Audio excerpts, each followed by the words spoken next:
Good evening and welcome to the Daily News Roundup. I am Abigail Smythe. Among the stories in this evening's newscast, Westmoreland man suspected of brutally murdering his female partner remains on the run. Body of unidentified man found on playfield in Ensom City. One of four escapees from Ocho police lockup shot and killed in confrontation with police. Kingston Central Police keeping close watch on sections of Nugent Lane following fatal shooting of reputed gang leader. First batch of nurses from the United States arrive in the island to participate in Code Care project. In business, Jamaica's supply chain struggling to get back to pre-COVID levels. In the region, at least 27 people killed in landslide in Colombia. Further overseas, Netherlands to formally apologize for its role in slavery. And in sports, Croatia reaches the World Cup quarterfinals after beating Japan on Monday.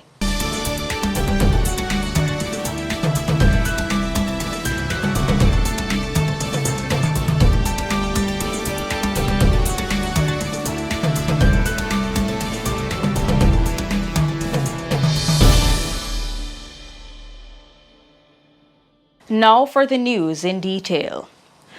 A Westmoreland man who is suspected of brutally murdering his female partner and burying her body in a shallow grave is still on the run. The deceased has been identified as 38-year-old Carrion Williams, a farmer of Mount Airy in the parish. The police launched a manhunt for the suspect on Friday. It is reported that Williams was last seen alive at her home Wednesday morning. It is also reported that on Wednesday night, she and her boyfriend had an altercation and screams were heard coming from inside her house. The residents, including Williams's adult daughter, questioned the man about her whereabouts when they couldn't find her. The search for her ended with tragedy on Friday when they found her mutilated body buried in a shallow grave in her yard. Her throat was slashed, and it is reported that her private area had marks of violence. Her boyfriend, who managed to elude the police, remains on the run. A man was shot dead while returning home from a wake with his girlfriend in Betheltown, Westmoreland, Monday morning. The deceased has been identified as 46-year-old Michael Hilton, a technician from the community. Reports from the Westmoreland police are that Hilton and his girlfriend were walking home shortly after 1 a.m. when they were confronted by a lone gunman who opened fire at Hilton, hitting him several times in the chest and upper body. Hilton's girlfriend ran and managed to escape unhurt. The gunman then escaped on foot in the area. The deceased was transported by residents to the Cornwall Regional Hospital in St. James, where he was pronounced dead. Investigations are ongoing. The murder tally for St. Mary has increased to 42 following the killing of a fisherman in Onoto Bay Monday morning. The deceased is 19-year-old Desmond Mitchell, otherwise called Mark, of Cargill Lane, Onoto Bay. According to reports, Mitchell was at home when persons claiming to be police officers knocked on his door. When he opened the door, the assailants fired shots, hitting him in the head. He was taken to the Onoto Bay Hospital, where he was pronounced dead. The body of an unidentified man was found Monday morning on a playfield in Ensom City, St. Catherine. Joggers stumbled upon the body about 6:30 and alerted the police. Investigations are underway to determine the man's identity and cause of death. Two elderly returning residents were robbed at their Torrington residence in Savannah Lamar, Westmoreland, Monday morning. According to police reports, the 78-year-old man and his 79-year-old wife were at home sitting in their backyard shortly after midnight when they were confronted by four men armed with guns wearing masks. The thieves then reportedly tied up the elderly man and proceeded to rob him of his licensed .39 Smith & Wesson revolver along with 12.38 rounds. His Remington 12-gauge shotgun along with 5 12-gauge cartridges, both valuing $270,000, were also stolen. The men then ransacked the house and robbed them of cash amounting to $300,000.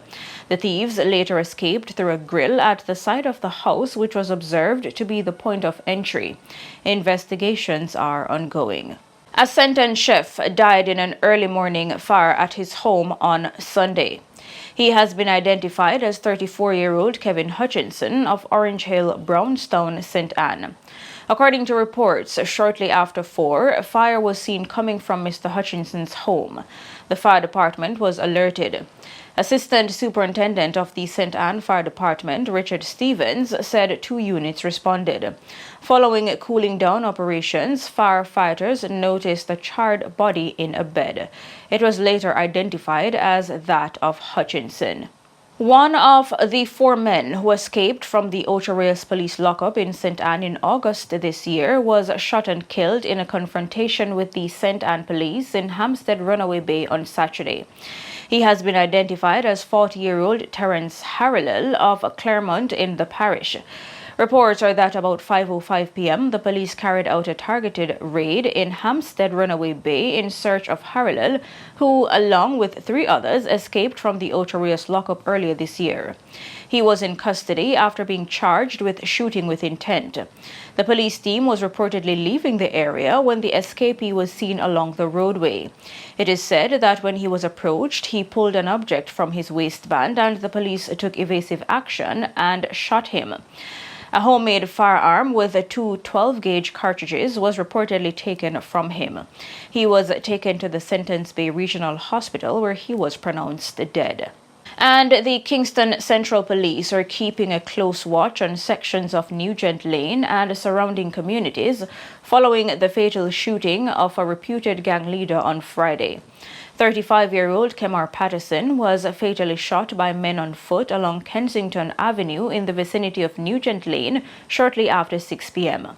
Investigators say Patterson, who was reputedly the leader of the 610 gang, was killed in reprisal for the shooting death of another man, O'Shane Brown, in the community on Thursday. Patterson was recently released from prison after spending 5 years. The police have increased their presence in the area to prevent reprisal attacks. The Halfway Tree Police deployed tracking technologies to arrest the taxi operator who allegedly assisted 2 men in robbing and sexually assaulting 2 women at their home last month. The man, 28-year-old Kemar McCarthy of Balcom Drive, Kingston 11, was arrested mere hours after the incident occurred. The Halfway Tree Police say about 12 noon, McCarthy and 2 other men attacked the women at their home, robbed them, assaulted them, and then escaped. The police quickly responded to the reports and activated their vehicle tracking technology. The motorcar was subsequently intercepted and McCarthy arrested. Follow-up operations were carried out at his home where the stolen items were recovered. After being interviewed in the presence of his attorney, he was charged with robbery with aggravation, aiding and abetting robbery with aggravation, and aiding and abetting rape. He will answer to the charges in the Corporate Area Parish Court this Friday, December 9. McCarthy's accomplices remain at large, but detectives continue to follow leads in the case. The Ministry of Health says the first batch of nurses from the United States arrived in the island on Wednesday and Thursday to participate in the Code Care project. The 6 nurses are assigned to the Noel Holmes Hospital in Hanover and are set to complete 15 to 20 surgeries over the next 7 days. Surgeries for hernias and prostates are among the procedures set to be completed with the support of the nurses. So far, over 100 surgeries have been completed under Project Code Care, which is geared at reducing the backlog of elective surgeries by 2,000 over a 12-month period and to reduce the wait time for these surgeries to less than 180 days. This is to be achieved through public-private partnerships, procurement of surgical equipment, nursing missions, project management, and rehabilitation of operating theaters at some public hospitals. Presently, 8 private and public health facilities have partnered with the ministry to achieve the deliverables under Project Code Care to the people of Jamaica. They are Andrews Memorial Hospital, the Heart Institute of the Caribbean, Medical Associates Hospital, the University Hospital of the West Indies, and Winchester Surgical and Medical Institute. They join G West Medical and Surgery Center, Hospitan, and the Montego Bay Hospital and Urology Center. Tributes continue to pour in for dancehall entertainer Idonia and his wife Kimberly Megan as news broke on Saturday evening that their 9-year-old son King Khalif Lawrence had died. It is understood that he had been ailing for some time. The entertainment industry has been shocked and deeply distressed by the news. Many have taken to social media to publicly show their support to the family. Among those who have expressed their condolences are Shaggy, Spice, Beanie Man, Shenseea, Miss Kitty, and others. In business, President of the Jamaica Manufacturers and Exporters Association, John Mahfood, says that the country's supply chain is still struggling to get back to pre-COVID levels of success. He says despite overcoming the pandemic, the supply chain is still experiencing shortages in certain areas and that some ports are experiencing backups. Mr. Mahfood says many lessons were learned from these issues and that some Jamaican companies have changed their business models to mitigate this in the future. He also encouraged Jamaican businesses to look more towards trading with Caribbean neighbors as opposed to faraway regions. In the region, at least 27 people, including 3 minors, were killed when a landslide engulfed a road in northwest Colombia, trapping people in a bus and other vehicles. One survivor said the driver of the bus managed to dodge the worst part of the landslide. The bus had set out from the city of Cali with 25 passengers. The rainy season that began in August is Colombia's worst in 40 years, according to the government, and has caused accidents that have left more than 270 people dead. And on the international scene, the Netherlands is expected to formally apologize for its role in 250 years of slavery. There are reports that the apology should take place on December 19. 7 members of the cabinet will travel to Suriname and the Caribbean to make speeches expressing regret on behalf of the Netherlands. The Prime Minister, Mark Rutte, will do the same in the Netherlands. Earlier this month, the cabinet confirmed that an apology for the country's history of slavery was imminent. A majority in parliament insisted on it after MPs traveled to Suriname, Curaçao, and Bonaire. The apologies will not translate into immediate financial reparations for the surviving relatives of enslaved people. However, the cabinet did previously announce that it will put 200 million euros into a fund to finance projects to raise awareness. It will also make 27 million euros available for a museum about slavery. And in sports, 2-time defending champions France and England had easy victories in their round of 16 of the FIFA World Cup encounters on Sunday to set up a quarter-final date on Saturday. The French took a 3-1 win over Poland, while England thrashed Senegal 3-0. And on Monday, Croatia reached the World Cup quarter-finals after beating Japan 3-1 on penalties, including 3 saves from Dominik Livakovic during the shootout following a 1-1 draw over 120 minutes. And in cricket, the West Indies went down by 164 runs to Australia on the final day of the first test in Perth. The Windies started the final day on 192 for 3 and needing 306 runs for an unlikely victory. West Indies were bowled out for 333.